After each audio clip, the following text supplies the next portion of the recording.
Hi there. This is Mark Walker, and this is the podcast called Fierce Encouragement. I want to thank you for tuning in. For those of you watching, thanks for checking me out on YouTube.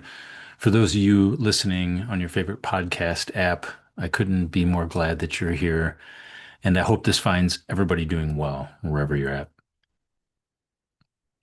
Last week, I talked about those first three of six commitments that we make when we go in a coaching relationship, or you could even use those kind of in a partnership relationship. But to kind of review those, and if you didn't have a chance to listen to last week's episode, it was really powerful in giving you some tools, but going over these commitments, like being committed to who you are and what you're up to. The first one was be coachable, and we talked about using journaling, specifically talking to ourselves in the third person, and being coachable in that sense, taking that time to coach ourselves in a sense, right?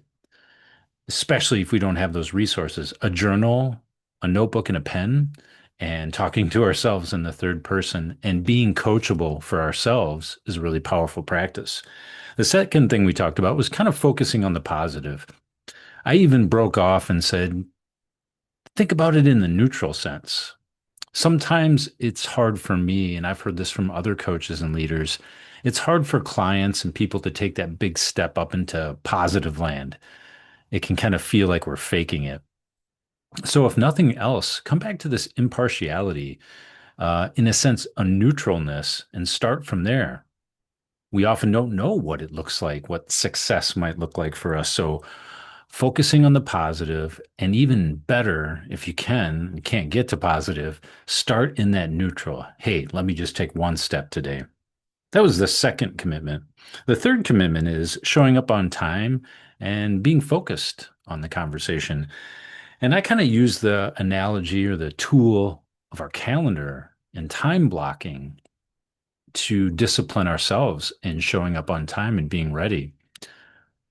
I kind of did some self-reflection there too. It's not always easy to do that, but when we give ourselves that structure and make that commitment, we can really improve our day and our week, and obviously the way our months and seasons go through. For the second part of this kind of two-part podcast episode, I wanted to talk about the three last commitments in those six commitments to coaching that a lot of coaches use and myself. But the fourth, fifth, and sixth commitments are now. Be focused on the current state. So our fourth commitment is to be really present with what's going on now. The fifth commitment is action, taking action. What are the action steps that you're going to take this week on those things that you want to get done? And then the sixth one is follow up, getting that reinforcement and that accountability for what you're really going after. So when we inhabit the present moment, we take action, and then we get that follow up from a trusted friend or advisor or coach. These things and these commitments can actually spring us into some stratosphere of not just productivity and hype, but feeling more grounded while at the same time going towards those things you want. Just looking at these three last things and breaking them out and seeing what's in them that I could talk about in a deeper way, something that you might be able to plug in to your own daily practice or weekly practice. The current state now. It's so often, and then this is just a reflection with my clients and getting coached myself, is it's easy to go back and start ruminating and getting frustrated with the past. And I would even say that we have a mindset often trained to go to the negative, to remember the things that didn't go well this past week, this past day, this past year. It's hard to break out of that mode, but we really have to make effort to let it go, learn what we can from that, but instead come back to the now. What's going on right now in the chair you're sitting in? And a practice that I've talked about again and again, and I'm sure you've heard me say if you've listened, but is coming back to the breath. even right now, listening, taking a deep breath down into the belly and letting it out a little slower than your in breath. We forget that this tool, the tool of our breath or the presence of our breath, is a really important and powerful way to come back to the now and inhabit the now. Get good at this. Get good at returning. I've talked to everybody from executives to new entrepreneurs and coaches.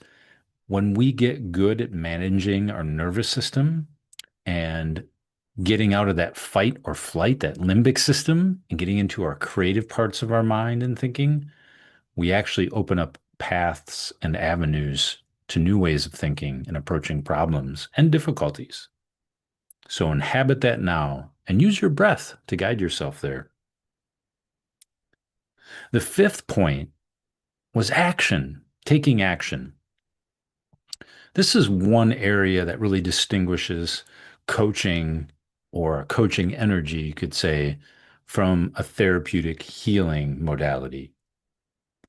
When we're talking about coaching and committing to that forward progress and inhabiting the now, we also are talking about what action steps do you want to take? And if you've never had coaching in person, oftentimes you'll hear that question come up. What do you want to create from this? What's important for you to learn from this? What do you want to take out of this situation? So it's in trying to get us to come back to the now and then also asking what are the action steps we need to take? Is it to maybe get to bed a little earlier? Maybe it's to eat a little less and make sure to exercise a little more. But the main point of this is to take action on those things that you want to, that you need to commit to yourself. And I'll even go back to the breath work. If you haven't been practicing breath work during the day, commit to like 1 or 2 minutes of that today. Make that commitment, take action with the breath work, and see how your mind and your body can change as you inhabit your body in a more full and balanced way. But again, point five here, the commitment that we make to ourselves is take action. So, what does that mean to you? Where can you take a little bit more action today? And maybe you're action hungry, and even I've done this too, and maybe it's kind of like a little, this is where that good intention can kind of pull us down sometimes when we take it too far. Taking action here doesn't mean do it all. It means that consistent kind of methodical approach to doing what you needs to be done. So taking action isn't to pile it all on and try to get it done in a day or a week or a year, but to really truly take deliberate small steps towards those things you need and want in your career and your life. So again, that fifth commitment in coaching is action. What can you do to take action steps without overdoing it in your projects? And then that sixth and last commitment is that idea of following up. As a coach with clients, and even as a client myself with coaches, the following up, the accountability, the reinforcement on the things that are coming up is so important in my relationships with my coaches. And also, I hear that a lot from my clients. Having somebody to talk to, speak out loud about these things, and then the bold steps to take small steps towards those goals or those activities that they want more of in their life, from work to their exercise and energy routines, and even into the relationships. When we follow up and get that reinforcement and that accountability, we get to learn or we get a chance to win and get better in those certain areas. So these are the last three commitments in those six coaching commitments. And they really surround, again, inhabiting that current state, that nowness, action, and then the follow up. So, how can you inhabit the moment more often using your breath? Where can you take action in your life and in the steps that you want to take organic, natural growth without pushing too hard? And most importantly, where can you get follow-up? We go back to the journal. We go back to dear trusted friends or advisors. Ask for help. Come out of the shell and see where you might be able to get out in public a little more, share your gifts, or at least in that project that is really important to you, see where you can get some accountability so that you feel more excited about what you're working on and make progress. That's the most important thing here. We make all these commitments, the first three and these last three, we make all of these commitments as a coach and a client because we want to see those measurable, tangible results and outcomes for people. We want to feel those in our lives. We want to feel those amazing relationships and those ways that we get to show up for our families. But most importantly, we want to make progress in things that matter to us. That's what it means to be committed. Whether it's these six commitments or some that you can come up with on your own. Make a commitment, decide to keep going even when you feel off balance, or even when you start to wind down or numb out. That's a good sign that you can continue to make commitments and practice this being coachable, focusing on the positive, showing up on time and focused, getting in the now state, taking action, and then following up. Really powerful modalities to plug into your life. How will you use these? I'd really love to hear. Reach out, send us a text.